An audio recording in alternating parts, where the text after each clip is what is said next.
Esther's asking the same questions that we do. What can she do about any of the sticky situations that are swirling around her as queen? We look around our troubled world and we say, what in the world can I as a single individual do to change any of that that's going on? She hasn't let the word out yet that she herself is Jewish, and the king hasn't had anything to do with her in a month. Maybe God is going to have to use her in ways that she never could have expected.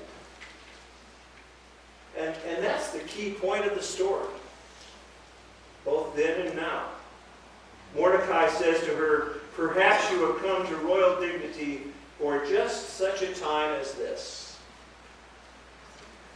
This would be her time.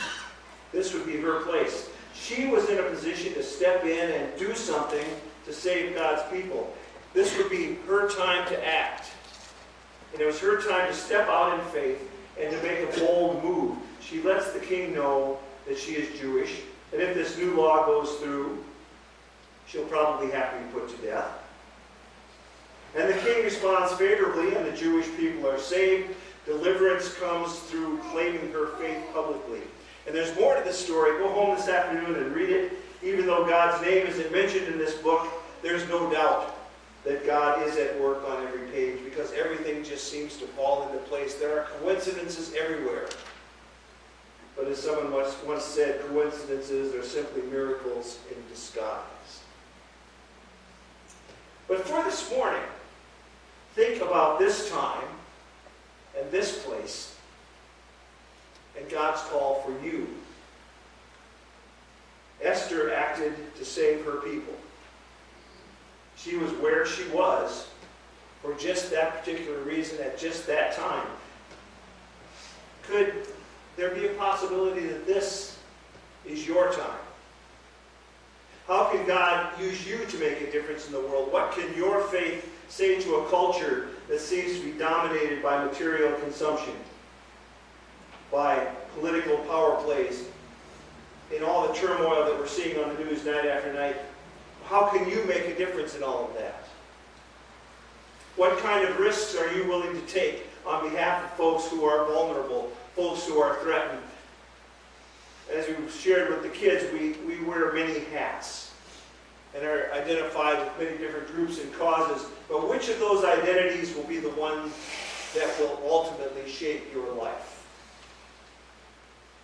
Are you first and foremost a parent, or an American, a Christian, an employee, a boss, a student, a teacher, an athlete, a musician? What identity will you finally claim and stand upon? Friends, never forget, no matter what the circumstance, no matter what the situation, that you are first and foremost a child of God, loved by God more than you can ever imagine or realize, named and claimed at baptism, called to be part of this table this morning. For times such as these, in a world full of challenges and full of difficulties, how might God be preparing you to step forward and speak the truth of God's love and God's grace? Could this be your time?